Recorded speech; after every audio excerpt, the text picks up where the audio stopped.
Welcome to episode 10 of the Movie Guide Podcast. I'm Jordan, and I'm here with my co-host Greg. Hello. We got a good one for you this week for our 10th episode, and that is, we're talking about the Star Wars prequels. Oh boy. Oh boy, indeed. We actually have a topic this week. Last week's episode was more of a open forum kind of thing. We just talked back and forth about random stuff, so you can check that out if you haven't seen it yet. But this week we do have the prequels in mind. I recently forced myself to rewatch all of them, all the way through. And you survived. The original, I did barely, it was close. I was tempted to either watch some of the fan edits on YouTube that are a little less bad, let's put it that way, but Yeah. I forced myself to watch all the way through. Well, I cheated a little bit on Attack of the Clones because for the first part of the movie I was doing some work during while I had it on in the background, but for the most part I watched them all the way through. And start off, simple question: favorite and least favorite of these three? So this is before the podcast. We were trying to tell you this, and I thought it would be good to save it. I just watched the select parts of The Phantom Menace this morning, and it occurred to me that while The Phantom Menace is my nostalgic favorite in the sense that when I think back to my childhood, a huge portion of my memories are like, oh yeah, and that's when Phantom Menace was all the rage. Mm-hmm. So that is sort of my favorite, but in reality, it's not at all. Because there are two big parts of that movie that I like, and that's the battle with, or the lightsaber fight with Darth Maul. Oh, that's awesome.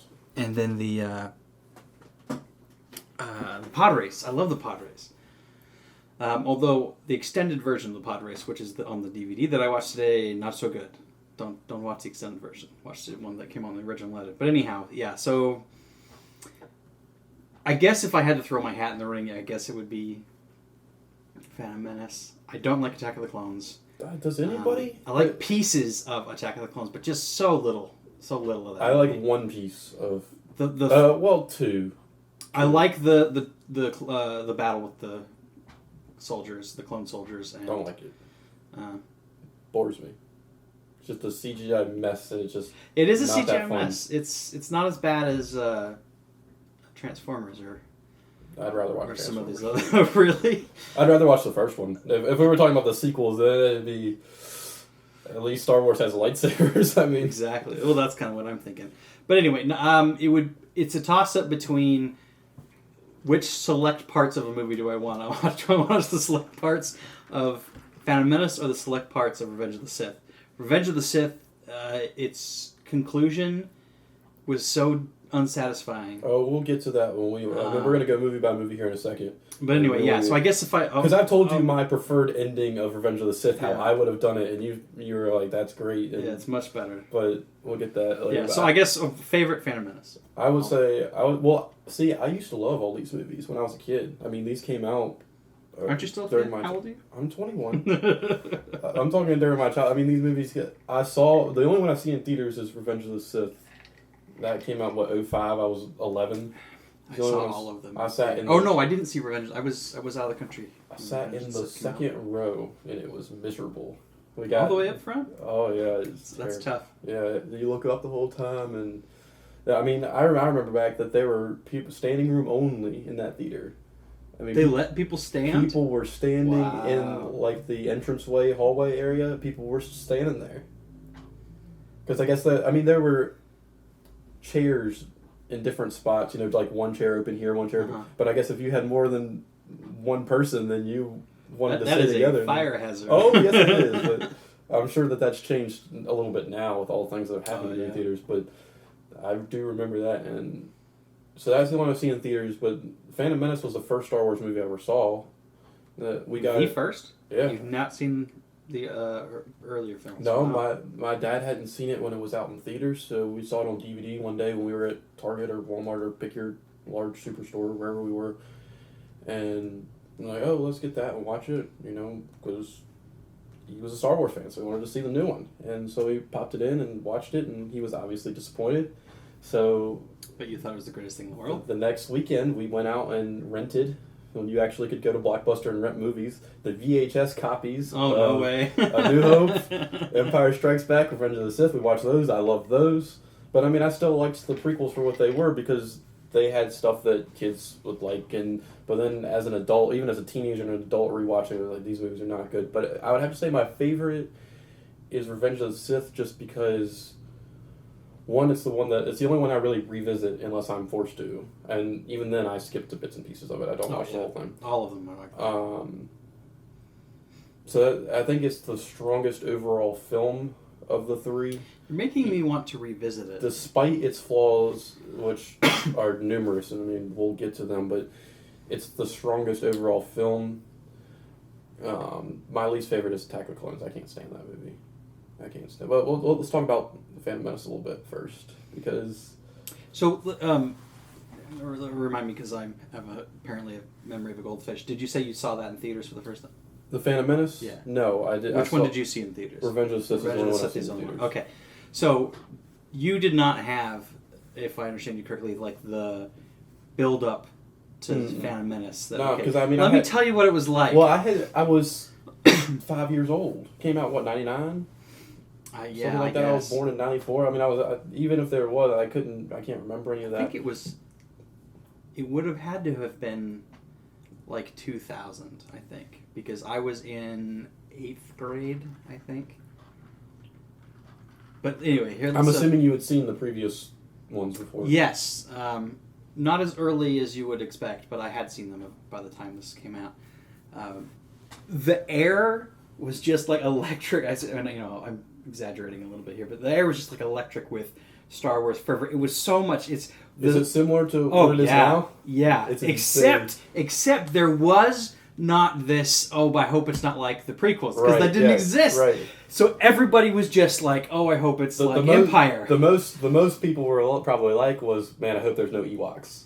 I don't even remember that. Of course, now I wasn't. They threw Jar Jar Binks in there and ruined everything. All we had was there was this incessant trailer, and like they were just, the commercialism was a lot like now, except. I mean, I've read people who I haven't seen. I've read about people who would go see other movies, who go buy a ticket for other movies just to see the trailer. I did that for Phantom Menace, and then walk out. And then not see the movie. They just see the trailer and walk out. I've read stories about that. It seems insane. Well, now before the internet. In the internet, I mean, we can pull it up right now and watch it. But so there was the one I remember this very specifically. There was a trailer for Wendy's, the restaurant Wendy's, a commercial for Wendy's that had bits and pieces of the Star Wars movie in it, and I watched that countless times on television, and anyway, so that's a big part of that memory. But I was so excited, and everybody was excited, and then it came out, and I was young, and I was like you. I ate it up. Right. I absolutely ate it up. Most people did. And I watched it over and over and over again, and I had Legos of Star Wars, and I had books of Star Wars, and that launched me into this long period of time where I just watched and read and ate Star Wars, like lived it, breathed it all the time. I went through a phase like that too. I mean, it drove me to, because at the time it didn't occur to me that Star Wars wasn't a book first. Right. So I went looking for like the quote unquote original books. Didn't find them, but I ran across all the expanded universe. Oh yeah, I've read a bunch of which included the Young Jedi Knight series. It included Jedi Apprentice, which is my favorite one. That's the one. That's a series, kind of Goosebumps book length. I couldn't tell you the names of the books that I read, but I did read a few of them. Well, those were about Obi-Wan becoming a Padawan. And I was like, I don't think I read it's great. There's a lot of good messages in those stories. I'm feeling all wistful now, but that launched me into this whole. Well, I mean, me and my brother we would have, with our friends in the neighborhood, we were having lightsaber fights in the yard. Mm-hmm. We had those plastic ones that extended, and we would have lightsaber fights. The very first video, quote unquote, video I ever made. This was before YouTube. This was in the days of like Newgrounds and StickTap.com. I have no idea what that is. These flash animated websites. But I had bought this little, like 2 megapixel camera that could take 30-second videos. And just, I mean, it was the worst YouTube video today that you would ever watch. We've recorded these like Star Wars lightsaber fights, and we did all these like little cheap backyard special effects, and like, the lightsaber flying across the backyard with like string and all this kind of stuff. So that was a big part of my childhood. Yeah, so I mean that's what it was when you were a kid. Was you saw these prequels and there was a lot to like for kids in them, which seems odd going back, because the themes, and I get to this a little bit more when we talk about Attack of the Clones, but they're very adult in the actual story, as in terms of kids don't know what any of this stuff is. When you talk about the main story in Phantom Menace is all about blockades and treaties, and kids aren't. I didn't get that at all. No. I was 25 before some of this stuff was like, because that was the first time I'd revisited the movie in 10 years. But let's be honest, was there not a better story that they could come up with? There are pieces of it that I really like. But it just like you're watching the Sith come up, Right, and there's that, but the whole treaty blockade thing. When has there ever been a good movie based around a treaty being? I mean, I can't think of one. I mean, I'm sure there are. It's just a boring concept. So it's all about execution, right? I mean, they made David Fincher made the story of Facebook coming to be an interesting tale. Like you can do anything as long as you have really good writers and really good stories to tell about each thing. So who wrote these movies? I don't know. I've never heard of him. George something? I don't know. Stephanopoulos, or is that a name? I don't know. We could talk about him at the end. Lucas, I mean. Did he write them as well as direct them? He is as I understand it. I'm not a aficionado on this portion, but he is the writer of the first or the prequels. I'm gonna stop being lazy and look this up. Okay. I did not know for a long time that he wasn't the one who wrote the first ones. He was a collaborator, just like any good director should be. He did. He wrote at least The Phantom Menace. Well, there was the special edition of Phantom Menace, or whatever, the bonus features, there was this clip of him, they talked about the movies or whatever, and then like the last clip of this special little bonus feature was him sitting down with a notebook and writing Star Wars Episode 2, and began to write, by hand. It was sort of this, He wrote Attack of the Clones, but it looks like he had some help on that one by a guy who never worked again. Oh, well, maybe it could have been a lot worse. You know what I mean? Maybe he resurrected this thing. Maybe. And the third one, he wrote that one by himself. So he did write all of these. And the man, if there's one thing he cannot do, is write dialogue. No, so bad. The sand is so sandy. Oh, so coarse, and everything's better here because it's smooth. Oh my God, it's terrible. Terrible. So bad. But, I mean... Okay, so you talk more about Phantom Menace. All right, well, I'll start with parts that I like about the movie. Really, you like the pod race. I could do with or without it. Tell me why you don't like the pod race. It's just stupid to me. Like, the way it falls into the story. Give me an argument. It's things, cool machines going really fast. What's not to like? Coming from the guy who doesn't like NASCAR. I like car races. I can't put my finger on why I don't like it. Maybe it's just I'm so out of the movie at that point. I just don't care. But it just... Okay, did you like it as a kid? Oh, yeah, I loved it as a kid. Okay, so what changed? Other than remove for a moment the fact that you don't like the acting and some of the actors, is the pod race a cool idea? If I gave that to your favorite director or a Quentin Tarantino or something, is that suddenly a cool idea? Is it only because it was in the hands of George Lucas that you don't like the pod race? And obviously we could say that about the whole movies, but specifically... Possibly. I don't know what I don't like, but maybe it's because I've seen it a billion times. I've watched this movie. I played pod racing games. I had the pod racing video game probably on PlayStation, 1, 2, maybe? Nintendo 64 is where I played it. I had it on PlayStation something. It was probably PlayStation 2. But yeah, I mean, just the way it fought. I don't like Anakin. We talked about it before we started. I don't like Anakin's introduction in this movie at all. So explain your little quick summary of my little quick summary. Okay, so this is great. So I'm gonna pull it up. So fill the time in to talk. Okay. I'm gonna read it straight off because basically what I did here was reviewed all these movies on my website at jordansmovieguide.com. Actually written reviews because I knew we were gonna talk about it this week. But so that was the main reason I rewatched all these for good, was to make sure I could actually review them well. Yeah. So when I was thinking about this story of the Phantom Menace. I was putting all the pieces together, and this really doesn't make any sense at all. So I put it out in as best words I could in my review, and talked about, was there no better way to introduce what is, in my opinion, the greatest movie villain of all time. This is supposed to be his story of how he became Darth Vader. And the way we're going to introduce him is he's basically some annoying kid, our two Jedi, Liam Neeson and Ewan McGregor, who are great in the movie. Those are definitely two positives. Find on complete accident, because they're not even supposed to be on this planet at all, who helps them by winning a murderous alien NASCAR race, being the pod race. I love that. But it's okay because he is the chosen one due to his abnormally high midichlorian count, which are basically little germs inside of your body that control the Force, which they didn't have in the original trilogy. That was not how that worked. Then they take him away from his home so that he can accidentally destroy the ship that controls the whole invading army of his future wife's planet. It's ridiculous. So, and I made the comment when you read that to me initially that the part of that whole story that stood out most to me, because, I mean, it's absurd, a lot of it, obviously. I mean, again, we're talking about the Force and laser swords and spaceships and aliens, blah, blah, blah.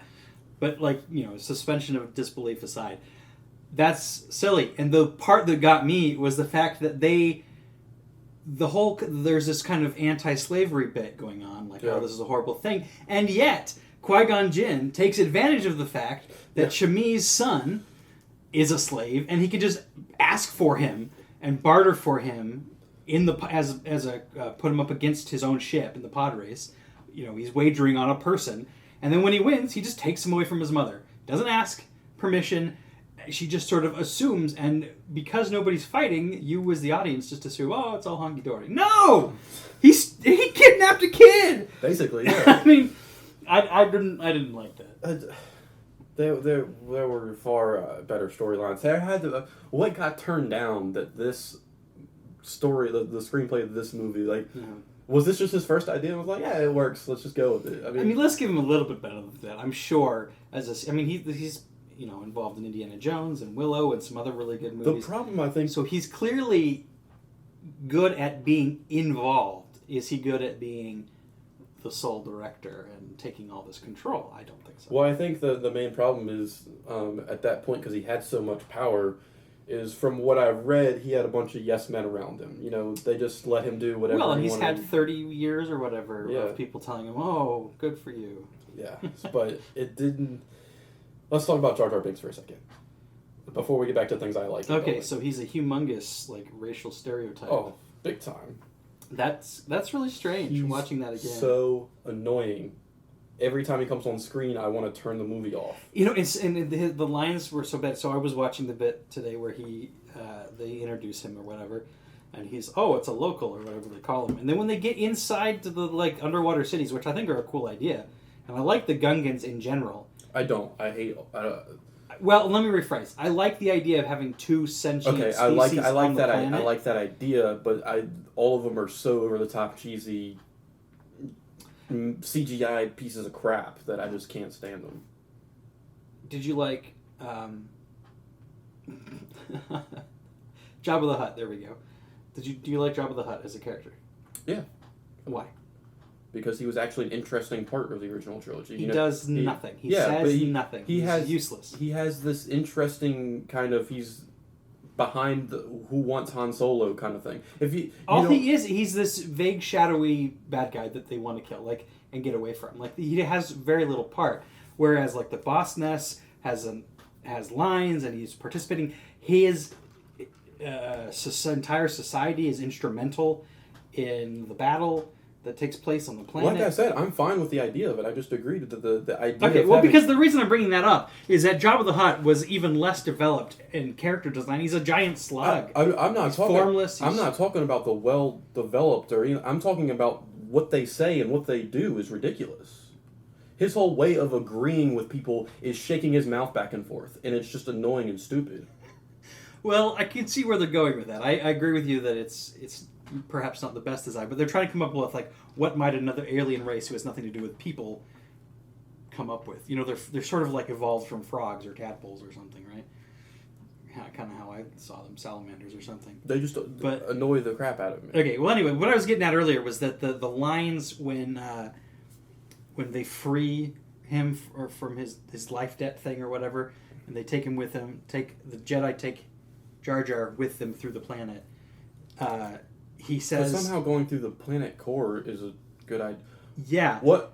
The safest way is through the planet core. Like, what? Is this planet not similar to Earth? It is the planet core would be very hot and impossible to travel through? Is that not what a planet core is? I was like, that's not how planets work. I don't know if George Lucas didn't know this or not. Again, where, space and all this stuff, you have to accept some things are going to be strange. But anyway, he says... He says, better die here than in the core or something. Egads, what is Misa saying? It's so bad. Like, the lines... His dialogue is just awful. It's terrible. Awful. I mean, as bad as the human dialogue in these movies are, I mean... So rank for me, like, your top 3 favorite characters / actors, your bottom 3 favorite. From the prequels or from the whole thing? I'm talking about just Phantom Menace. Definitely Ewan McGregor, however you say his name, and Liam Neeson definitely are at the top. I don't know the character or the actor that plays Darth Maul, but I put him at the top. Yeah, I put him. He's a great villain, and he got killed off way too soon. The thing is it with what, like 2 lines? Yeah, he does more than half the cast. I don't remember her name. Padme. Natalie Portman. Don't like her in this movie. Don't like her in this movie. Don't like her in This was the first movie I saw her in, and I decided at the time, like, I don't like this actress. Then I saw her in other movies and realized, okay, it's probably just the directing. Yeah. Well, first of all, I don't think I have a third part. I mean, I guess I could separate Liam Neeson but. Well, what about? Gosh, I can't think of anything. Black guy. Samuel L. Jackson. Did you like his character? Because he would be in the bottom for me. I did not like him. Jar Jar Binks is probably the lowest. I like him in later movies, but in this movie, it's a waste of Samuel L. Jackson to me. Yes. First of all, I mean, I think he shines a little bit more in Attack of the Clones. Believe it or not. Actually, I'd agree with that. For all the parts that I don't like. Least favorite section he was in film he was in was the third one. Oh, really? I would say that was the best. Okay. Maybe I need to distinguish between Samuel L. Jackson and Mace Windu, because Mace Windu sucks in the third movie. He dies for absolutely no reason. He all the Jedi do. Anytime the Jedi die, I don't know what would be the exception. I can't think of anybody. They all die so easily. They're just like shot. Oh, in the third movie, they rebel, and in the second movie when they're in Geonosis and they're being shot at or whatever, they're just Jedi dying left and right. No, these are like super soldier. They're superheroes. That's the thing when you watch that Mace Windu lightsaber fight in the third movie, and his 3 partners all die without getting a swing of what are they doing? Why are they just standing there? Yeah, I mean, it was literally like an old man swiping his cane at them. And they just like, bah! Was there like a plan to have a more choreographed fight, and they were just like, you know what, we don't have time or the money for this? It just fell apart at the last second. I mean, what makes them just getting stabbed defenseless? Well, they had that fight with Count Dooku, who I forget, Christopher Lee? Is that his name? Yeah, I believe so, yeah. When he's an old man, he's like in his 80s playing this role. And they managed to get him flipping and flopping around with CG and body doubles and so on and so forth. Why couldn't you do that with these guys? I mean, surely the budget was there. I have no idea. These are like $500 million films, aren't they? But I like the fight between Mace Windu and Palpatine. I think that's a good. If you just not what this happens in the story or how it ends. If you look at the actual fight itself, the actual lightsaber duel, it's a good one. Because some of these in the prequel trilogy, and I'm going to talk about the Darth Maul one here in a second, because that's one of my favorite parts. This one feels less choreographed than some of the other ones. It feels... And how is that a good thing? Oh, I like that. Or what you're saying is you don't like the polished nature. No, because the originals don't feel like that at all. the one in Empire Strikes Back between Luke and Darth Vader is my favorite one. Yeah, it's highly choreographed. It is choreographed, but it doesn't feel that way. Obviously, all of this stuff is choreographed. So you're talking about the audience member, being taken out of the reality because you're like, wow, that's like bullet time in Matrix. Basically, it's just too much. When Anakin and Obi-Wan have their fight in the third one, that's so overly choreographed that it's almost not even good to watch. At one point, they're just swinging their lightsabers behind their backs and stuff for no reason. I love it. It doesn't make any sense. It's fun to watch, though. It's not fun. It's like, what are you doing? Just attack each other. Like, that's what you're here for. So my point is, I like the fast-moving lightsabers. I don't like when you... want something that looks more like Luke and Vader fighting in Cloud City. Yeah, I want something that makes it a little slower, more dialogue, more dramatic. Not necessarily more dialogue. I just want something that doesn't feel like it was created somewhere. If I can because I can be like, you know what, that looks like they just got together and were actually fighting, and you didn't know what was coming next. And all these other ones, it feels like. Would it be fair to say you want it to be less show-offy? Yeah, okay. I want it to feel like they're trying to kill each other. All right, and if you're trying to kill each other, you're going to be just aggressive, and you're going to be maybe get a little sloppy as you get tired, and all that kind of stuff. I wanted to, because I hate, I don't want to say hate, I dislike a lot of swords and sandals kind of things, but I do like Game of Thrones, and there were some really good one-on-one sword fights in there, and that's because it feels like they're trying to kill each other. Those sword fights look a lot more like. They're these guys with big heavy swords, like they're swinging them. They're heavy, and where a lightsaber, you get the impression. I mean, it's literally just the weight of the handle. You know what I mean? So the way that I guess what I'm trying to say is there's this momentum that comes from. Yeah, I mean, so going back, that feels less polished, and it feels like they're actually going after each other, and that's why I like that fight contained after. Get rid of the beginning part where the other people die for no reason, and get rid of the end where it's not a very good ending to it. The actual core of the fight I like. For Samuel L. Jackson's character, but I think he's wasted in all these movies. I think you could put any black actor in there and it'd have been fine. Yeah, I like him in Attack of the Clones because his little bit there with Count Dooku was exciting to me. I like his fight with Jango Fett and just cuts off his head. Yeah. It's kind of shockingly violent. So this gets your moment. Are we ready to shift now, or do you want to? Yeah, you can shift. Okay, in Attack the Clones, probably, and you've reminded me of one of my favorite moments in the entire series, or the entire prequels, is when Boba Fett picks up his dad's helmet. Mm-hmm. That was like, wait a minute, this is a good movie for a second. You know what I mean? That was. It was like finding this rose in the garden of shit. You know what I mean? That was a good dramatic moment, and they could have, if the rest of the movie, and I realize this is a seed and I'm talking about the tree, if you could have taken that and filled out the rest of the movie like that. Like, I think that one of the great things about any movie is you need to have a little bit of humor, even if you give me the most darkest movie, most dramatic. I mean, for heaven's sake, like the one of the ones that probably ranks up there is the first Batman movie, like the first Batman movie with remind me who he is. Not Adam West was way back when, but with the Penguin and oh my god, why am I so sucky at this? I don't like those movies very much. Okay, but it's like the one where Jack Nicholson plays the Joker. It's Michael Keaton. Michael Keaton, thank you. That first movie with the Joker is a dark movie, right? It comes across as very dramatic, but they throw in humor and they throw in good lines. You know what I mean? I guess what I'm saying is you need a good mix. Right. And the trouble with Attack of the Clones, for example, doesn't have a mix.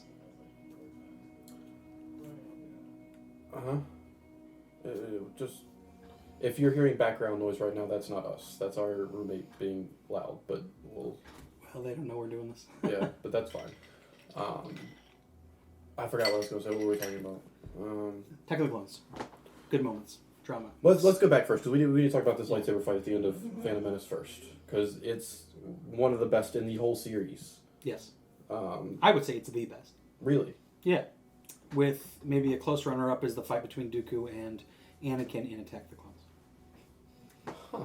I would, and I'll tell you why when we get to it. I would rank Empire Strikes Back, Return of the Jedi. Then... I'm sorry, the prequels. The prequels. Okay, the prequel. Yeah, I apologize. Yeah, the whole series, that's a whole other matter. Yeah, of the prequels, yes, this is the best one. Yeah, and I'll hold judgment on the whole series until I see episode 7, because I'm sure. Well, I don't want to get my hopes up, but they're up. Yeah, they're up. But yeah, so it's the music in the background though is incredible. Duel of the Fates, man. Yeah. You see, what I like to do is I like to watch. I like to watch this fight like on YouTube, where where it cuts to the space battle that we don't care about is just cut out, and you just have to like. Have they done that? I've never looked that up. That sounds great. Yeah, it's awesome. It's awesome. We'll have to watch it after. Does I suppose the music gets a little choppy? It gets a little choppy, but it feels so much better. Duel of the Fates was one of the first songs or pieces of music that I ever listened to from a soundtrack all by itself. Like, I didn't get into soundtracks until I was much older. That stuck out. It adds to that fight a lot, but I mean, like we were talking about before, this fight again feels like they're actually trying to fight, which I like about it. And same even the short fight that Liam Neeson and Darth Maul have on Tatooine is pretty good as well. I mean, you don't get to see much of it, and it's kind of covered in dust, which is kind of cool. But it's what I like about it is it's fast, it's punchy, and he just comes when Darth Maul comes in on that speeder bike and just launches off. Yeah. There isn't this like monologue. Yeah. You know what I mean? He just fight, and that's what's so great about Darth Maul. I think Lucas was a fool for killing him off. Oh, and he dies in such a stupid way. Why was he just standing there? Why does he just stand there and let that happen? Well, I think he's just caught off guard. I mean, like, Qui-Gon Jinn dies for a dumb reason, That takes a good 5 seconds for him to. Well, but that's how a sword fight works, right? I mean, it's one mistake, you're done. Yeah, but that's a big mistake to make. I mean, you let somebody jump all the way over you, grab their lightsaber, ignite it, and slash all the way through you while you're holding yours. All you have to do is just hold it out in front of you and you block it. Well, and hence why I say Lucas was a fool for killing him. Well, yeah, exactly. He took this guy who was really smart the whole time, and then all of a sudden, he's gone. However, I will say, though, if you're going to kill off your bad guy, I think they did all right, in the sense that you felt that he was an actual threat. Right. And you kind of get this feeling like, well, so is Qui-Gon, so is Obi-Wan. They're good swordsmen. Well, and here they are matched together. And who could win? Either way, it's like roll the dice. Who's going to get the final blow? I really like the part after Qui-Gon dies, when it's just Obi-Wan versus Darth Maul. That is the fight. That's the part of it I like the most, because it's like, Obi-Wan has always been this, perfect Jedi, but now he's got this little bit of anger, and it's kind of a parallel to, in a way, to Luke at the end of Return of the Jedi, because he kind of lets it go for a little bit. But the difference between Luke and Obi-Wan and Anakin / Darth Vader is when afterwards they can kind of pull back. They kind of pull back, and that's what makes them. But that fight, that aggressiveness is awesome. That's great. And when he does the uppercut and breaks the lightsaber in half and then kicks him, like that's what I like a lot about that fight, is there's a lot of non-lightsaber blows. Yes. So they'll kick each other. Headbutts and stuff like that. It felt a little more, MMA style, like a little bit of like actual fighting thrown in there. Yeah, like a little bit of cheap shots, What do you? The one that kills Qui-Gon is definitely butts him in the head with his lightsaber and stabs him. I mean, it's definitely a cheap shot. But how do you feel about the scenery, the location of the fight? Oh, it's awesome. It's so cool. I love it until the weird random laser wall. Yeah, I'm not sure what... it looks to me, I'm watching that in a video game, makes total sense. You need an arbitrary reason to make you have to run through this obstacle. I would love to hear the explanation for what that's really there. And I've heard the retcon is that, it's some sort of filtration system because whatever that tunnel is all really important. Okay, but they were still easy. So why would you want it to open periodically? I don't know the reasons behind it, but I like what it ends up doing. Of course. I like how it separates. Yes. That's and awesome. it's interesting little plot device because it takes this intense battle and calms it down for a minute. Yeah. And then right back at it. You see Liam Neeson kneel down and kind of meditate for a second. I was going to talk about that. While Darth Maul is pacing, you get this very separate, like, who these people are. Yes. He's very like monk-like almost. Well, he's all about, like, the truth of the Jedi way or whatever. Like, he's finding his center. You know what I mean? It's because the Force and the Jedi and all this. I mean, they refer to it as a religion a couple times in the later films or the earlier films. However you want to say that, and it's very Eastern. Yeah. You know, it's intentional like that. Lots of meditation, lots of, like, I mean, talking about the Force. I mean, that's like the way Hindus talk about reincarnation. You know, you're part of everything. It's a cycle.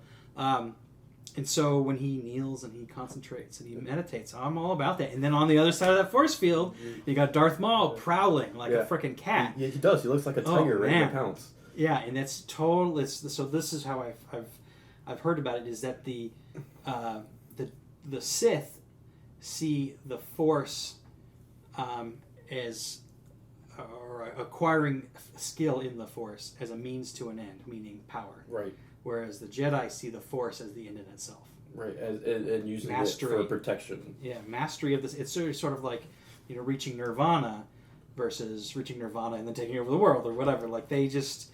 So those two mentalities or those two visions of what the Force is are very evident in that moment. Well, what moment I really like is right after, like, how they know that the Force field's about to go away, I don't know, because they're like... counting. It doesn't matter. Maybe they feel it in the Force, whatever. But that moment where they both reignite again, and they're just staring at each other, just waiting. It's 1 second. It's just a split second. But I like that moment where it's here we go, and he was meditating, and now he's ready to go again. He's been ready to go, and I like that moment for whatever reason. It just feels good. But yeah, that's by far my favorite part of the first movie. Least favorite part. Least favorite part is the fact that Anakin destroys the ship. I was about to say, when he's flying up there around the ship, and he just like, okay, first of all, actually, let's back it up to the source of the whole problem. Anakin, stay put. When he tells him to stay in the fucking ship, why is he there? Why is he even there? Leave him behind in your spaceship. Yeah. Why is he? Why he's safe? Why bring him with you at all? Let's bring the 9-year-old everywhere we go. Doesn't make any sense. Yeah. So I mean, yeah, whatever you want to say about leaving him in the spaceship or not, he shouldn't be there at all. So the idea that he just by accident, the ship starts by accident, it goes up into space by accident. He doesn't get blown up. That's the way it's been in his story the whole movie. They find him by accident. He basically wins the pod race by accident. You get like one accident. Like if you find him by accident and everything after that makes sense, fine. But they find him by accident. He wins the pod race basically by accident. He gets there's a little bit of skill there, but go on. Well, yeah, whatever. You're like, no. Cardinal sin. They take him not really by accident how they take him, but in a way it's kind of an accident. They take him everywhere with them, and he ends up doing this by accident. It's just thing after thing after thing. It's by accident, and it's annoying. You're breaking the rules, basically. Yeah, we the viewer have agreed with the director certain rules. You're gonna set the rules and then stick to them, and they didn't stick to them. Yeah, and so. Like I was telling you the other day after I watched this movie, I think they could have developed a couple pilots throughout the film and had that. And then you have like the original where you have Red Squadron and Blue Squad, whatever. You got Wedge Antilles as a known he's a known character. And he doesn't even have that much screen time. He's got 5 minutes of screen time in all the movies. I mean, but and people care about him. But so you do something like that in this movie, have them destroy whatever this ship is, and it's much better. I care about leaving this lightsaber duel to see that. Whereas you leave the lightsaber duel, I'm like, oh my god, here we go again. Like I said, I like to watch it a lot more when all that stuff's cut out of it. Yeah. So. Well, they even had a couple. You care about the pilot in the beginning, the Queen's entourage guy. You know, he's talking to Anakin and sort of like trying to be. He almost comes across as like a creepy uncle, but he's. The guy in the pilot is like, yeah, that's the hyperdrive. Remember that guy? Why couldn't he be a pilot we cared about? Speaking of creepy, the fact that Natalie Portman is more of a mother figure in this movie, and then in the next movie, all of a sudden they're screwing. Like it's really kind of creepy. The thing is hilarious to me is that in maybe this is going into my ideology too much, but in society, we get all pissed off and angry when we think people are too far apart in age, and in movies and TV, it happens all the time. Right. I was just reading. I'm a big fan of Harry Potter. I'm going through the 4th book right now. Victor Crumb. I don't know how are you familiar with Harry Potter enough for me to like? Yeah, you can keep talking. I'm sure I'll get it at some point. Basically, an 18-year-old. Fourth. Which one's the 4th? Goblet of Fire. Okay, so that's one of my favorite movies. Okay, well, good. Of the series.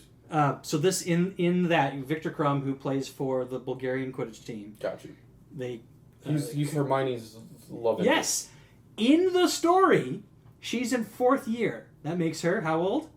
I got no idea. 14. Oh, okay. Victor Crumb is very explicitly 18 and asks her out. Is that okay? In my opinion, that's absolutely fine because they're not going to fuck. You know what I mean? It's a guy and a girl. She's obviously a mature girl. He comes across as like a little younger than his age. He's just very athletic and prowess, and that's why he's on this, adult team. Fine. They average out to 16 each. Whatever. But then in Star Wars, Anakin is a very young boy. 9, 10 tops? Yeah. I mean, we're in the Weird Al song. He's 9 and she's just 14, or she's 14 and he's just 9, or whatever. Like, do you even know what I'm talking about? No, I got no idea what you're talking about. It's, I'm blanking on the name of the song. The Saga Begins. We're going to listen to that after this podcast. Okay.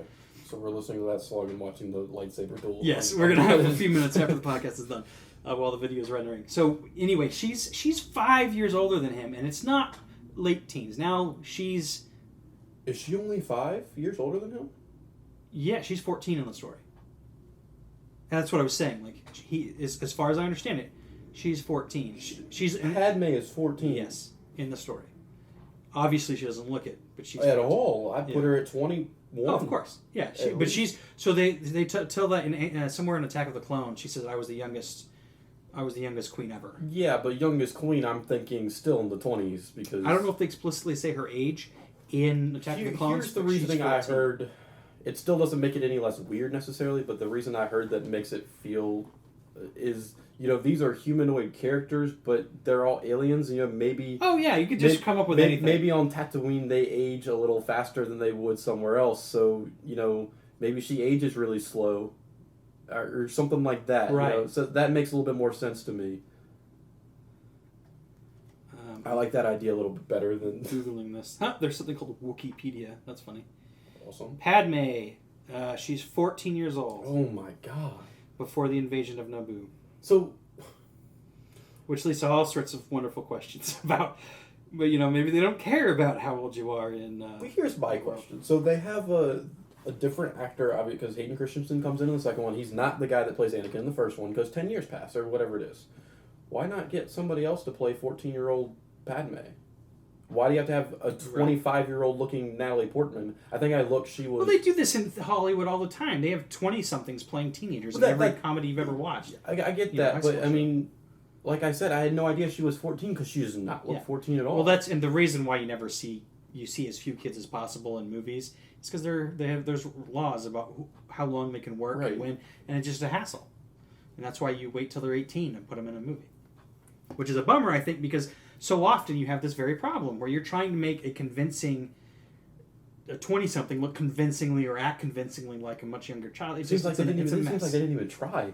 I had no idea. Like, this is the first time ever hearing that she was 14-year-old. They don't even really address it in the movie. Blows my mind. The only time I think they say anything about her age at all is in Attack of the Clones, and she just mentions that she was the youngest queen ever. Right. Last note I'll have on the first one, then we'll move on to the next couple, is so much CGI. Yeah. I've mentioned to you before that I've read, and this could be accurate, could be not, but it seems if you watch the movie like it probably is fairly accurate. The only scene in this movie that does not contain any CGI is the scene at the very beginning where the gas is coming through the vent. Only scene in the whole movie that does not have any CGI in it. That's funny. That's a bummer. So when I heard this new movie coming out that JJ was going to actually use a couple practical effects maybe. How strange. that made me excited for that movie just by itself because he also benefits from the fact that there's been 15 more years. That's true. Of development. That's my problem CG. with. I mean, it's not really a problem because I understand it. It's use. It's all about use. Right. If you do it right.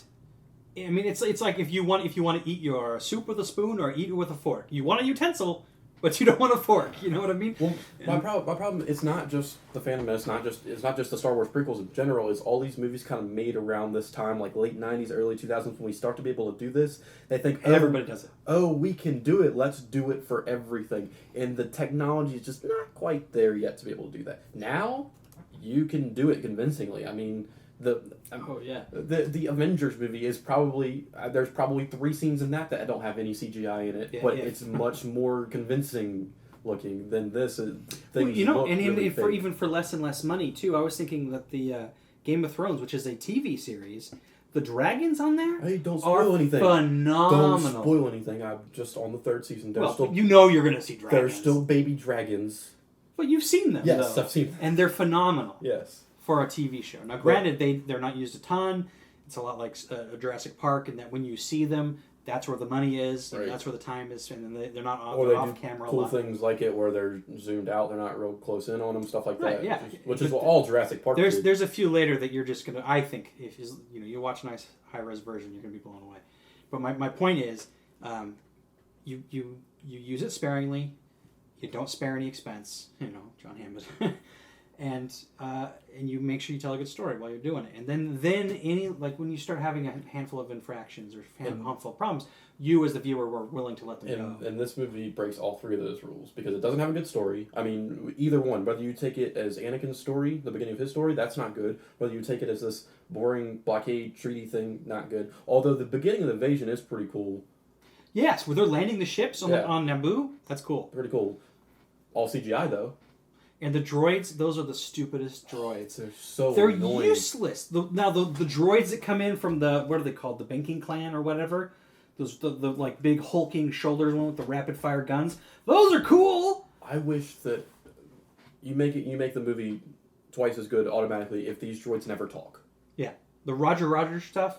I feel like they're trying to take this. It's hilarious as a kid. I used to love that stuff when I was a kid, but now it's like they don't need to talk at all. The movies don't hold up. That's the problem. Yeah, is they were like this little blip in time. Like Revenge of the Sith, when those hulking ones that you're talking about, the actual cool ones come in and they're dealing with R2-D2 at the beginning, and they're saying all this stupid stuff like that, nothing, and stuff like don't have them talk at all the whole time. Twice as good, automatically twice as good. So I mean, yeah. Wrapping up on the first one, there's a couple good scenes, but not a good movie. What would you rate it? 2.25 out of 5. For nostalgia only, I'd give it a 2. I think it's so bad. Really, you'd give it lower than I would? Yeah. I'll tell you because it's one of these movies. It's because it's a personal wound to me when every time they say, or I think to myself, oh, I love that movie, and then I actually watch it. And I'm like, oh, I don't like this movie. Yeah, it bums me out. But there's 2, maybe 3 scenes in the movie that are worth watching. That 2.25 is literally Qui-Gon, Liam Neeson in this movie, and the scene at the end. Those are my reasons. I like the fight. I like the pod race. And I'll even give you the pod race because compared to the rest of the movie, the pod race is great. And I like pieces of the very beginning when the ships are landing, when they're fighting the droidicars. I think are really cool. Those I think a really awesome design effect because they don't talk. Why? They're cool. You know what I mean? And they're practical. They move fast and shoot fast. I got a question because you watched this movie earlier, so I'm sure you remember it because I don't understand this scene at all, and maybe you can help me out. At the very beginning, when they're fighting the droidicas, when they're blocking their bullets or whatever, and they can't penetrate them because they got the shield, this explosion happens, and they kind of go flying this way, and then all of a sudden they're behind them. So they do they run. Basically, the explosion is when they move, and the laser bolts hit behind them. So they're running really fast, right? But how does?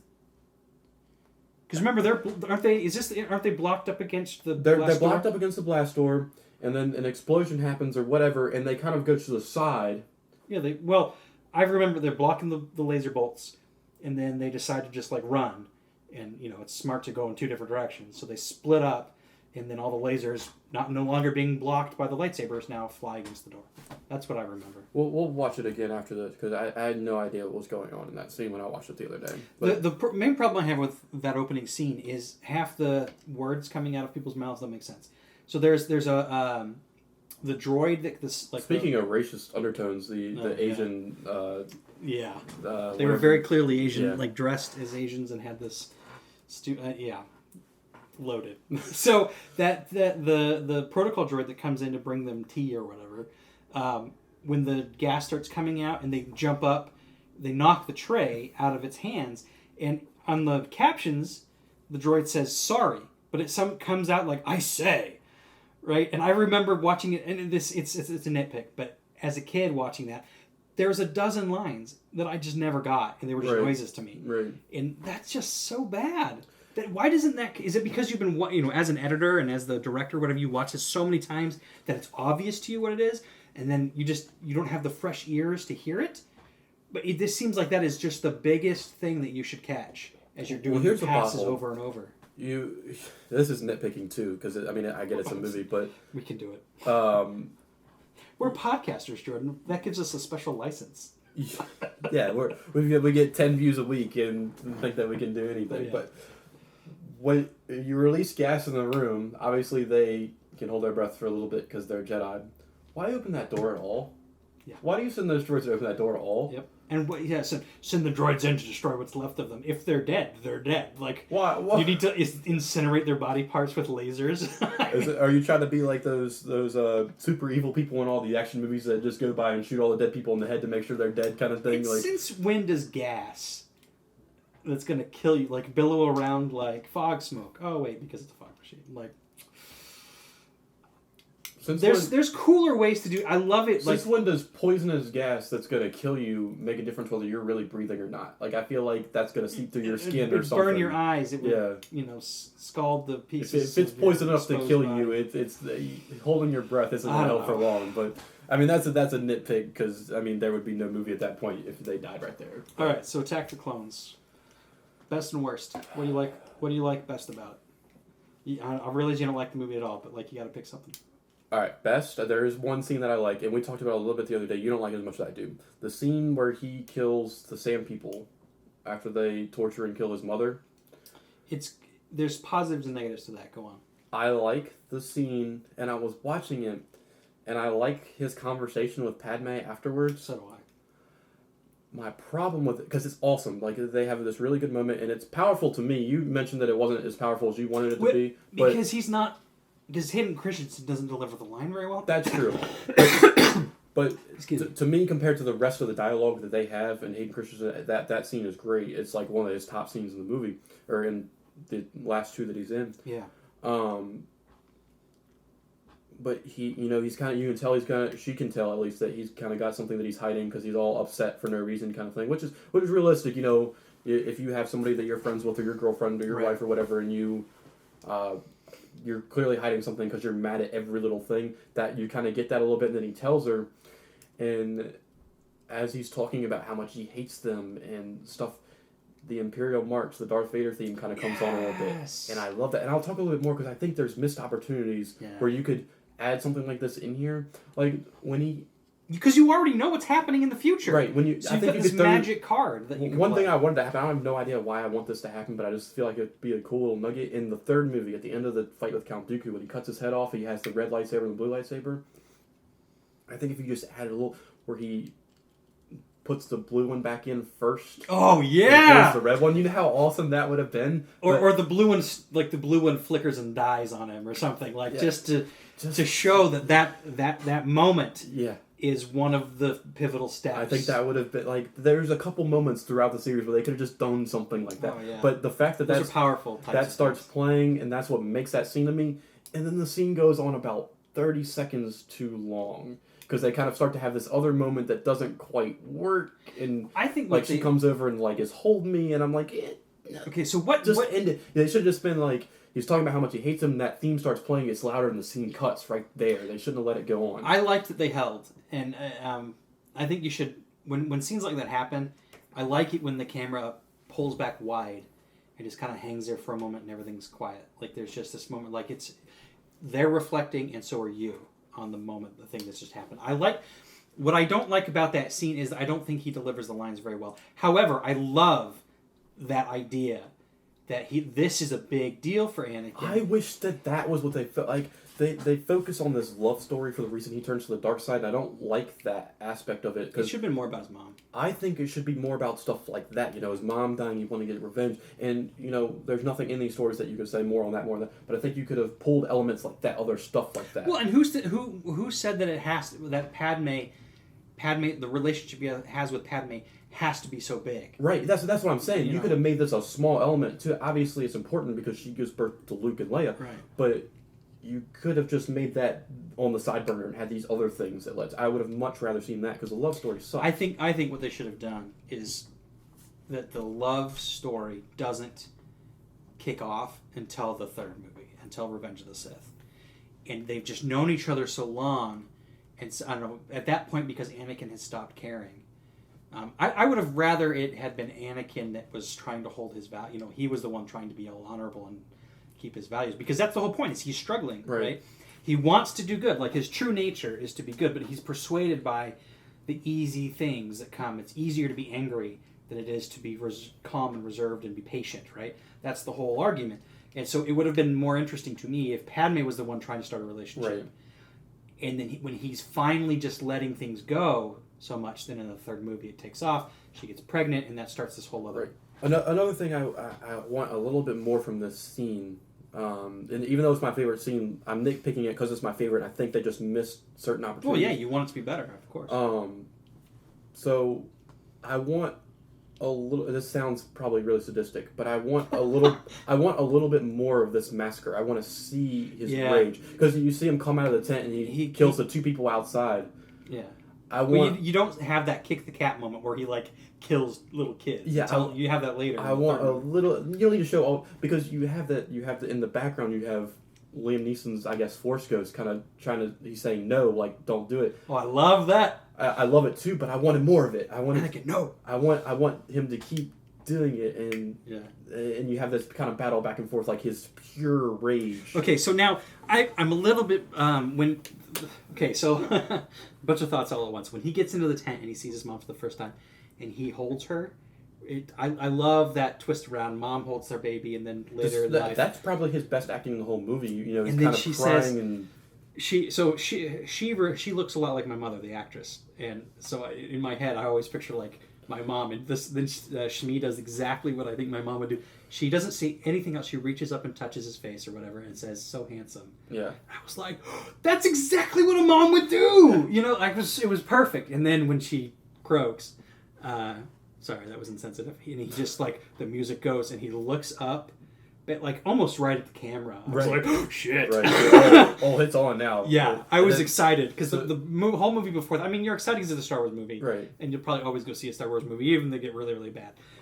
You're just going to go, right? Yeah. So it was nice to see that for a minute and be like, oh, I'm excited again. And then he offs the two people, and then it ends. And I like the scene. I still really like the scene. I just want a little bit more of it. You could have done a whole bunch of stuff. As he's fighting around, you could pull the camera back. Yeah. And just be like, oh yeah, and maybe you see how big this camp is, so that when he goes back and tells Padme that I killed all of them, you're like, oh my gosh, it was huge camp. Exactly, but you don't even have to show him kill a woman or a child. No, but you just need to know that he's doing it. But that's why you pull back. Show him kill a few more of the men, and then you get that revelation when he's talking to her, and you're like, I bet he did.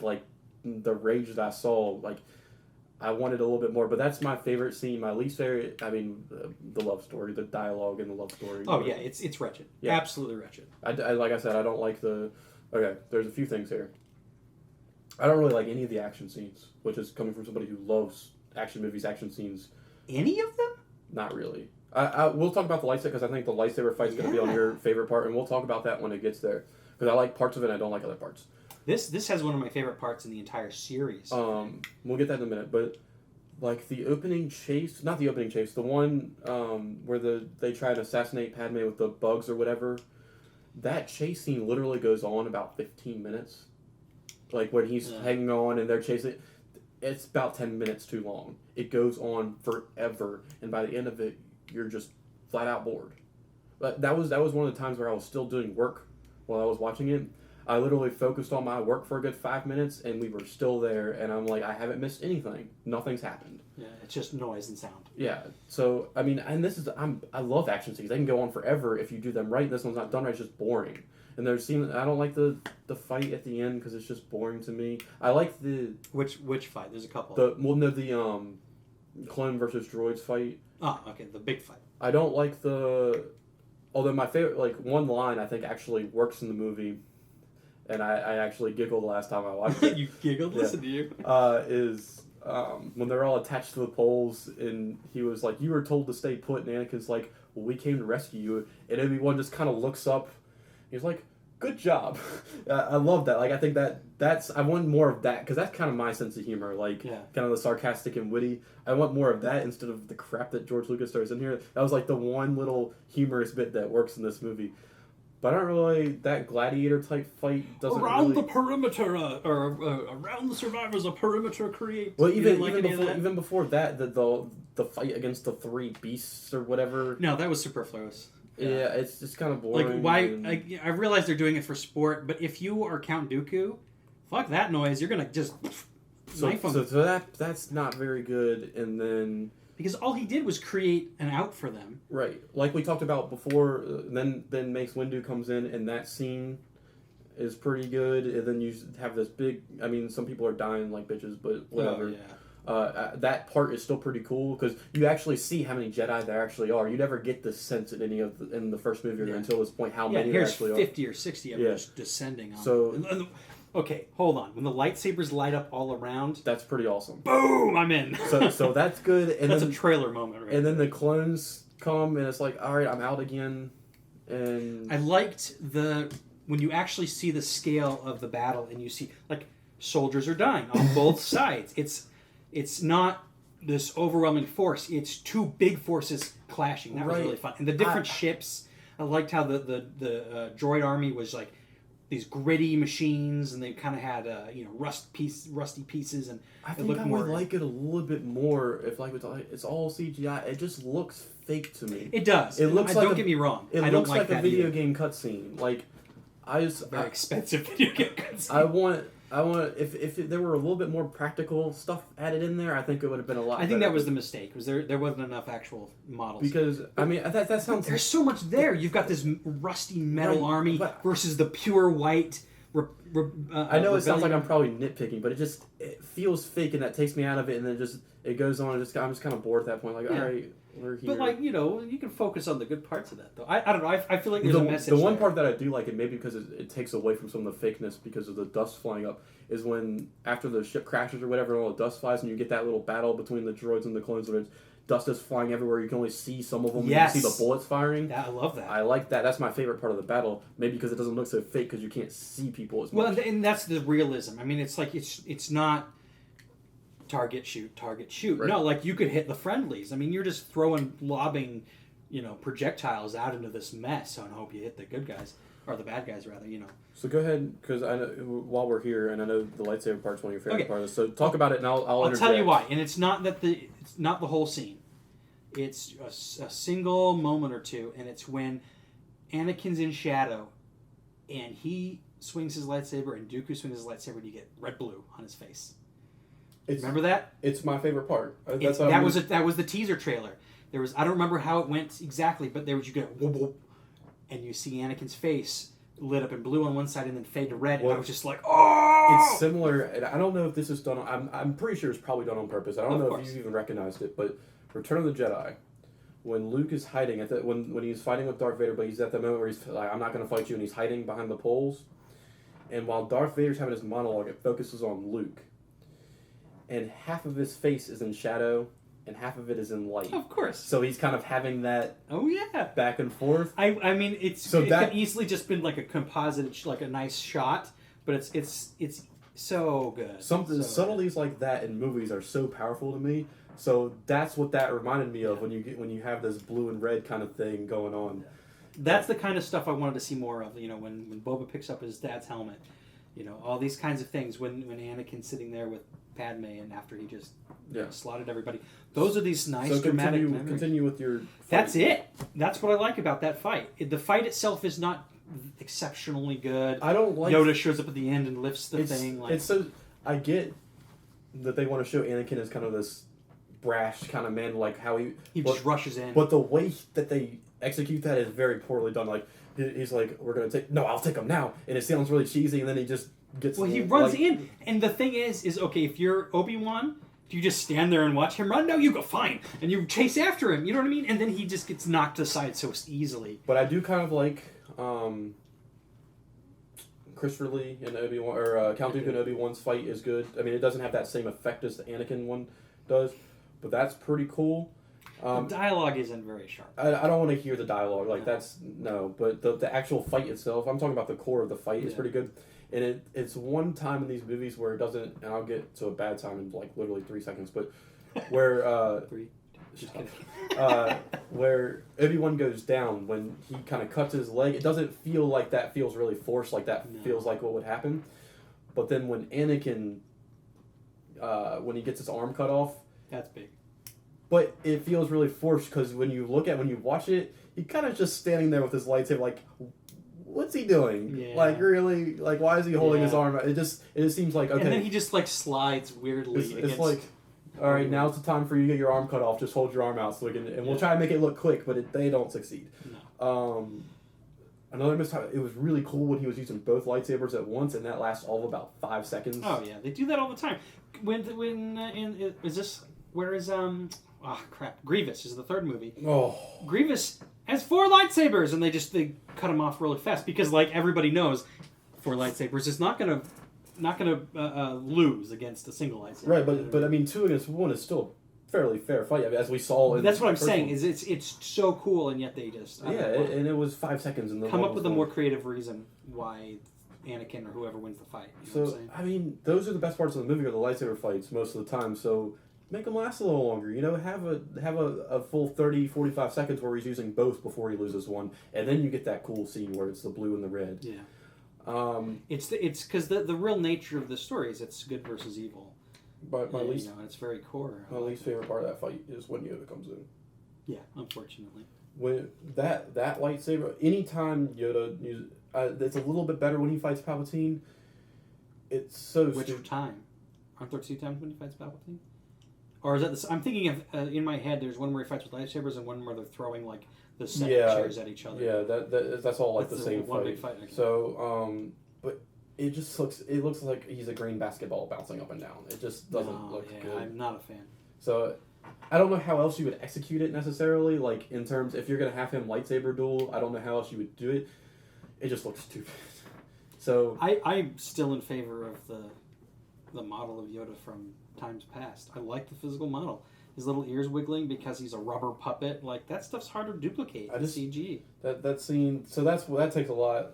There's like half that fight I like and half of it that I don't, so that's why I wouldn't. It's definitely a better part of that movie overall because the movie sucks, but it's my I like about half of it and don't like about the other half. So what's your least favorite part of this one, other than the love story? Least favorite part is C-3PO and R2-D2. They're a joke in this movie. They're forced into this whole trilogy, I think.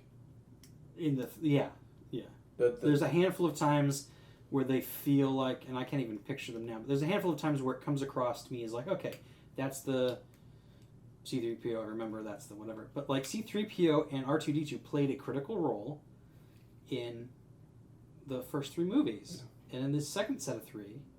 Oh, Anakin creates C-3PO and yet he doesn't remember. And, let's conveniently have their memories wiped. Bullshit. And R2-D2 is the only droid that survives on the ship, and they decide to bring him along. They never wipe his memory, you'll notice. Yeah. He should know. Yeah. And then R2-D2 conveniently has extra tools hidden away, and then he can use them later. His little rocket jets. Well, how often would those have come in handy in the other movies? In the beginning of the third one, when Obi-Wan throws him the little walkie-talkie or whatever, and he catches it, like, how did he catch that? Garbage. And apparently they were so unimportant to the series, to those early movies. In Attack of the Clones, when Padme arrives, and it's the whole decoy thing.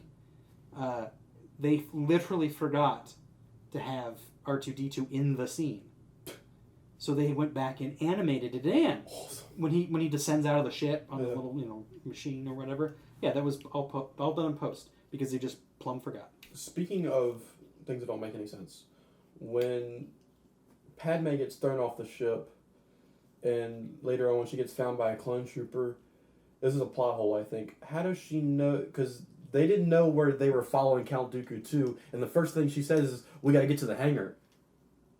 How does she know where they're at? How do you know that? You got thrown off the ship before we got there. That makes me feel like there's a scene that connects. Maybe there is. Maybe there is.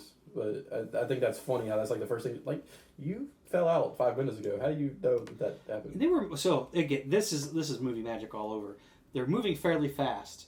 They're not an insignificant distance above the ground when she falls out. How did she not break her arm? She should be dead. Probably. I don't know about that, but like she should have injured herself more than just like, do a somersault down the hill. La-di-da-di-da. I don't know. So score that one, Attack of the Clones. Oh, it's a 1. It's bad. It's just really bad. I go 1.5. It's not at all rewatchable, so that eliminates it as a 3. It doesn't have very many redeeming qualities. I don't think it's exceptional in any major regard, except that it is the second film. And there's no. My thing is like, I've seen so many movies that I would rate an actual 1, and even I would watch Attack of the Clones over those.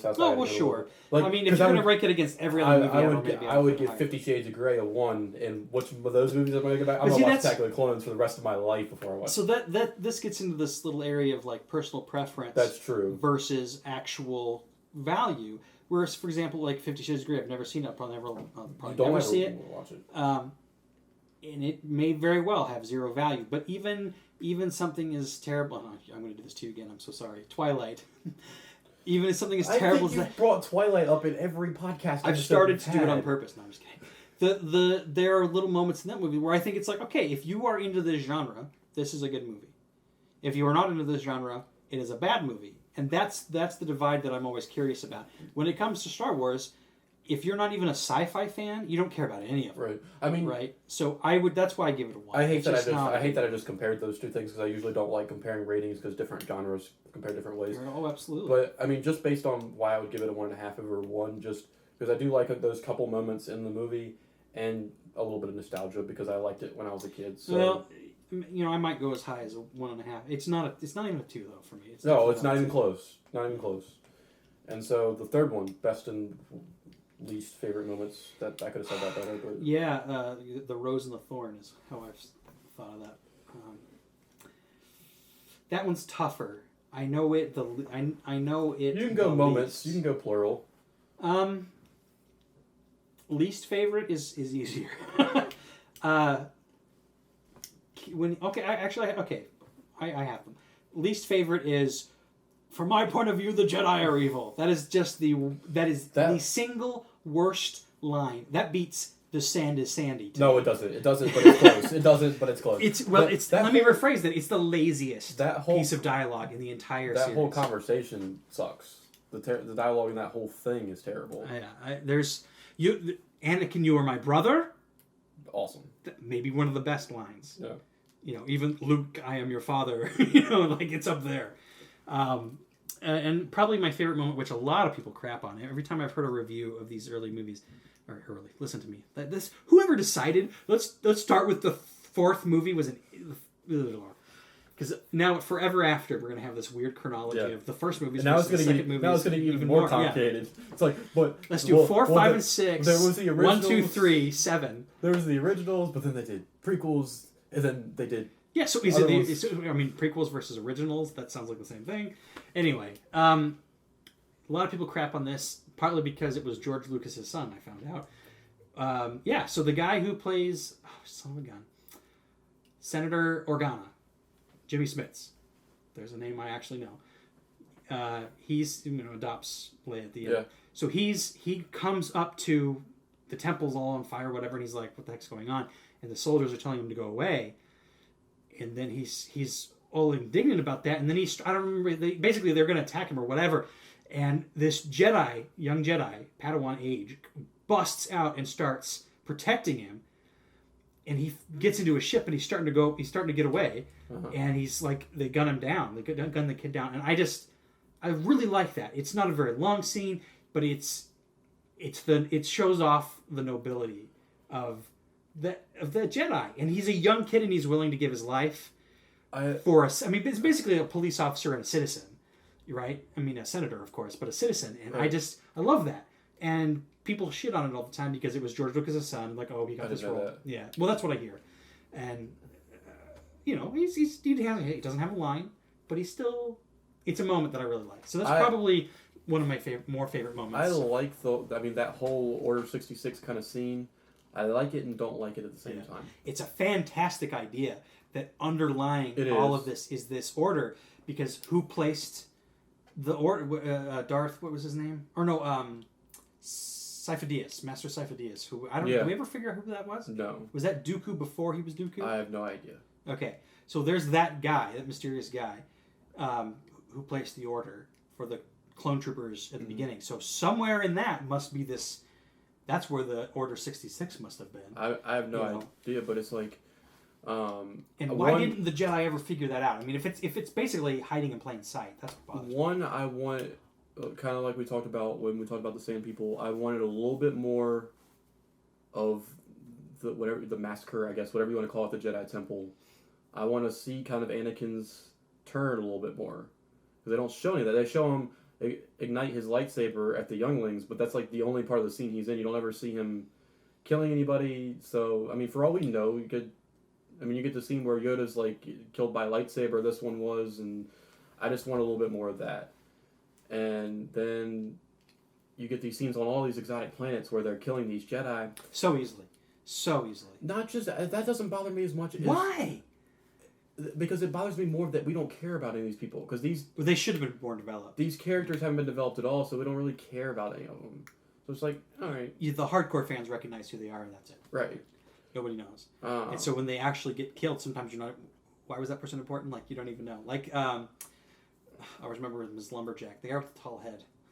Yeah, I have no idea. Yeah, but he's got the wispy white beard. Yeah. You recognize him from the Jedi Council. I recognize him, but you don't. Again, you don't know anything about him, and he died. The books talk about him, but that's it. He died. All right, whatever. The girl died. I don't even know who you are. I don't care about you. But it really bothers me that the only one of any of these Jedi that suspects something seconds before it happens is Yoda. And that just says, okay, these are masters of the Force. Right. These are the top. Why is it only Yoda? And you can't tell me, it's because he's the oldest or he's been around the longest. No, all of them have achieved this Zen-like state. The way I see it is, he... Or is it so subtle?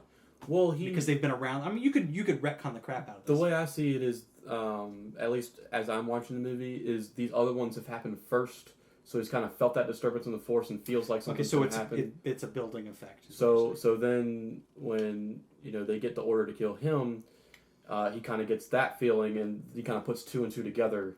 But I mean, I get what you're saying, but that's kind of how I see it. Well, because there's so many other moments in Star Wars where they have much grander revelations because of the Force. Right. And then it seems like this would be a pretty big disturbance. So I like my least favorite part is the ending. The no, all that stuff. Yeah. So we've talked about it before. The way that I would have ended the movie, I would have had Padme's birth scene and all the stuff that happens after Darth Vader happens. But that's stupid. Whatever. I love my brothers and I joke about anytime somebody's upset, we say that to each other. I would have all that happen first, and then you see the scene where they're putting them together. And what I would have done, and I've told you this before, this is great. They mask him, they slide the back of the helmet on, cut the black, and hear the breathing.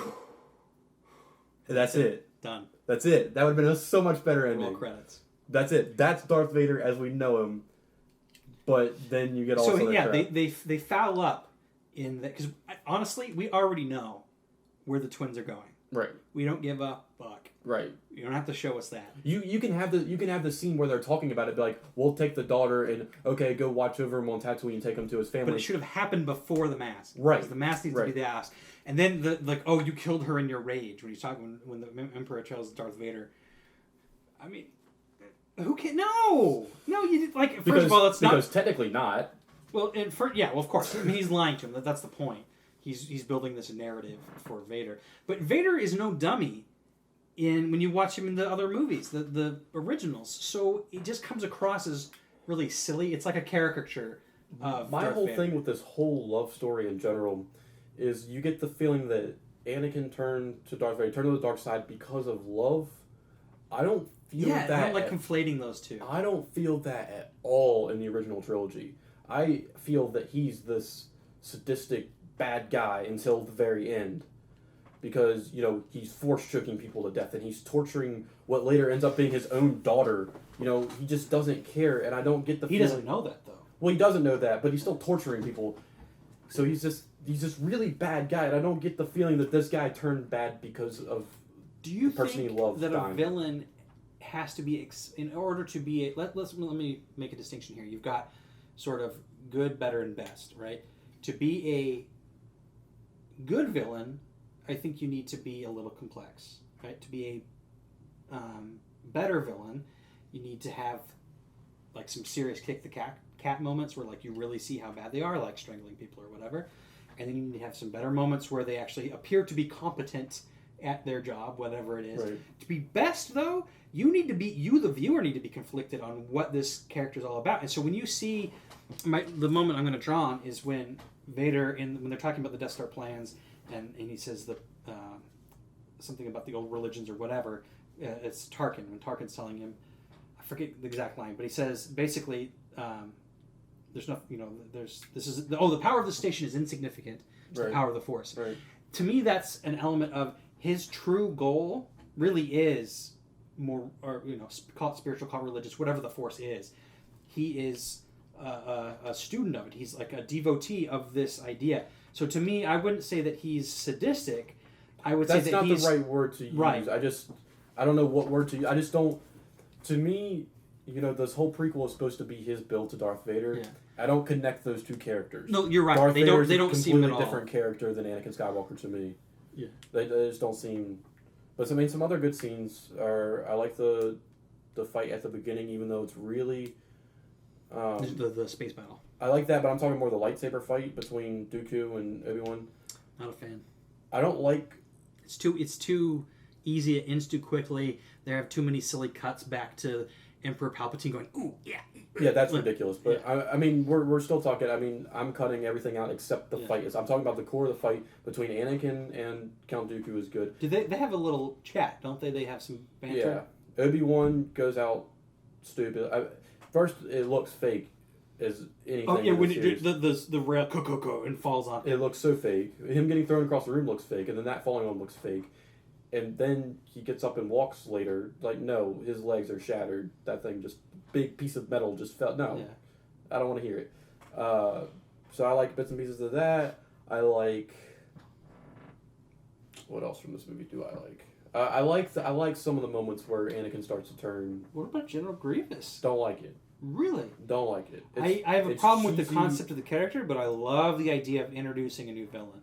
Because, so you had Darth Maul in the first one as being your sort of like secondary bad guy. I wish Darth Maul was a villain through all of them. Of course. Yeah, you should have had... I would have loved it if Darth Maul killed the Emperor, but that would have totally wrecked the timeline. I wish Darth Maul was instead of Count Dooku, and I don't think General Grievous is necessary. I like you definitely. Well, I guess what I'm getting at is each movie kind of has the secondary bad guy. You definitely don't need to have him use lightsabers. But it's pretty cool. I don't like that fight. Like you said earlier, that they just all of a sudden he's down to 2, and after like a second. Yeah. So there's a couple times where I like the idea that General Grievous is there's more to him. Obviously, I mean he's got biological parts that makes you wonder what his backstory is, and I think that's thought provoking. And anytime you have a character that is more than one-dimensional, which I think General Grievous is, then that's good. And there's some things that they do really sillily, though. It's like, okay, fine, he's robotic. when he this was excellent and terrible at the same time. At the beginning of the movie, when he punches a hole through this windscreen, or for lack of a better term, the windscreen of the deck of the ship. Yeah.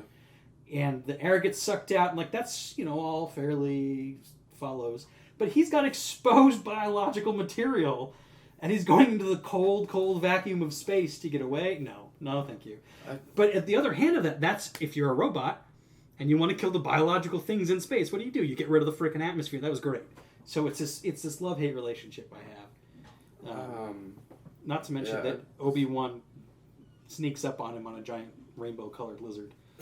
Yeah, I would go things I don't like on that side of it. I mean, this is obviously my favorite one of the three. I like.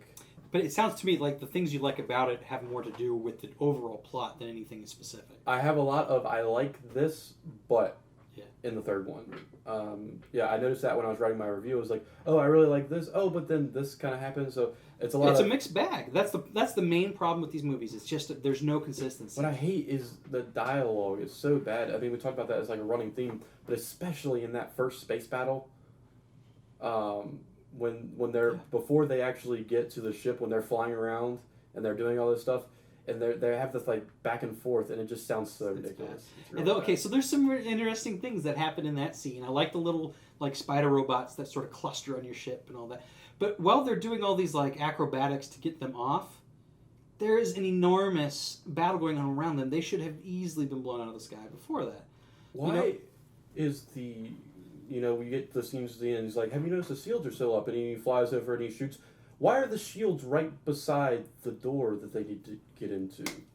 That seems like very poor. Why is there a single shaft? But I mean, in the Death Star that goes straight to the power? That's what I was about to say. I mean, we're talking, but you've got somewhere in there. So the way they set that up in the movies, like there's a small design flaw. Like there's no the original three movies have very little levity in them that is childish.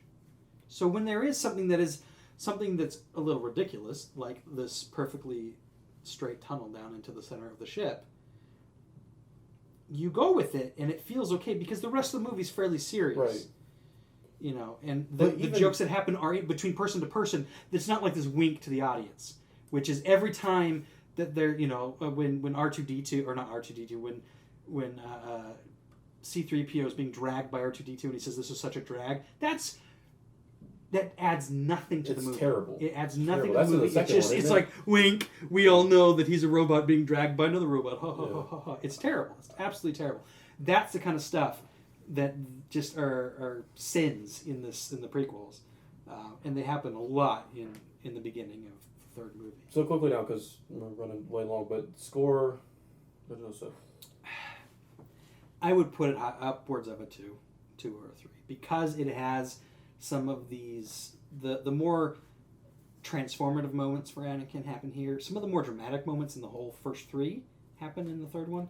I didn't bring this up. Real quickly, there's a scene where Anakin is somewhere and Padme somewhere else, and they're like they're both looking at the temple, or he's looking towards her, and there's like this beautiful sunset, and there's this kind of brooding moment. Nobody's talking. There's just this sort of like this dramatic moment that's going on. And that's fantastic. And it's added to this pile of other dramatic moments that happen throughout the rest of the series that are really excellent. They're just not enough all at once. If you had all of those in one movie, I think quite honestly you could have made 2 much better movies by taking it start from scratch and just make 2 films with these 2 ideas in them. You have one movie where Anakin is starting to be raised, another movie where Anakin falls off. I'm gonna come up and ask you a question about that in a second. So what do you rate it? I wrestled with it a lot when I was doing my review. It was like, do I get it? Because we've talked about it before. My good threshold is 3. So do I call it a good movie? Do I not? I gave it a 3, just because it's far and above better than the other 2 films. Is it rewatchable? It is. It's the only one that I go back and watch. I'll watch the lightsaber fight from episode 1, and that's all I'll rewatch. I won't rewatch Attack of the Clones at all unless I'm forced to, like this week. Revenge of the Sith, I'll at least watch a good hour of it. Like, I might skip around, but I'll watch an hour and a half of it. Maybe on that point I would be willing to call it 3, because I kind of call 3 being a rewatchable threshold. 2 maybe because it has some redeeming qualities. 1 because there's just nothing there. oh, look, they made a movie and it cost a lot of money. Okay, well, you deserve a star. You know? Yeah. So, yeah, I'm not particularly... Yeah, I'm not hesitant. Well, I'm hesitant, but I don't mind giving it a 3 out of 5. The entire 3 set of movies as a whole, what do you rate? Out of 5? Yeah. 2. Yeah. Okay. It's funny because I don't think I've ever heard you rate anything that's not like a 4. So the fact that you've gone lower with these movies, not surprising, but it's just... Well, a lot of what we've talked about right. have been fairly good. I mean, I've seen some of the horror movies. I'm sure I rated them fairly lower. I don't remember. You have a blog where you record all these things. I get to say whatever the hell I want, and people can go back into the archives and call me a liar. But at the moment, I'm able to say as I see it. But I like to think that I like to give movies the benefit of the doubt. Right. And I think that maybe because these movies are so personal to me, I'm being a little harsher on them. Right. I would do the same to Star Trek. I would wager.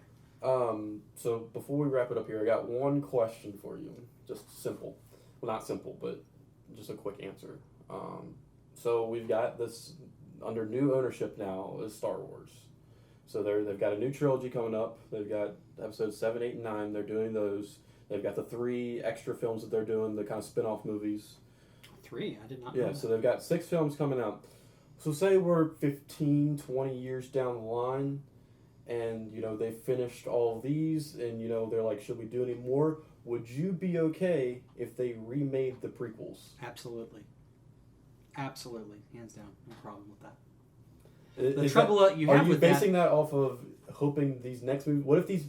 What if this next trilogy is bad? I'm basing that off of the fact that I think Star Wars is an excellent story. Right. And it doesn't matter... And this is one of the problems I have with intellectual property rights. We have set it up in such a way that the piece of property is owned for 70 years plus the life of the original creator. So you have Disney, for example, continuing to own almost in perpetuity every title they've ever had, and so you're never going to see Star Wars done more or less as far because they're going to find some reason to re-up the copyright, right? Some legal mumbo jumbo. So you're never going to see anybody but Disney now, right? Unless Disney goes bankrupt one day and sells off all its properties. Same with Marvel. Same with all these other things that they've bought up. Only Disney gets to create them, right? That's a problem that I have with this. But anyway, I think that it's an excellent story. And you've seen that from how... Look how Lucas let so many people do the expanded universe. The expanded universe of Star Wars would not exist at all had it been in the hands of their traditional company. Because they don't let any of those things happen. They chase down every fan film and get it pulled off the internet and all this other stuff. Lucas didn't. Lucas flat out ignored copyright violations of that nature because he liked the fandom. I think that's one of George Lucas's redeeming qualities when it comes to this property. That he let it, proliferate. Stories should be remade. I think, for example, Harry Potter, which is one of my favorite things ever created by humans, in 30 years from now, when the story's old enough, and I think J.K. Rowling did a good job of sort of not setting it in any particular time. It'll be time of, for example, there's no computers in the story. She mentions video games once. That's it. So it can last. But 30 years down the line, why shouldn't the next generation have an opportunity to revisit that story? Sherlock Holmes, for example.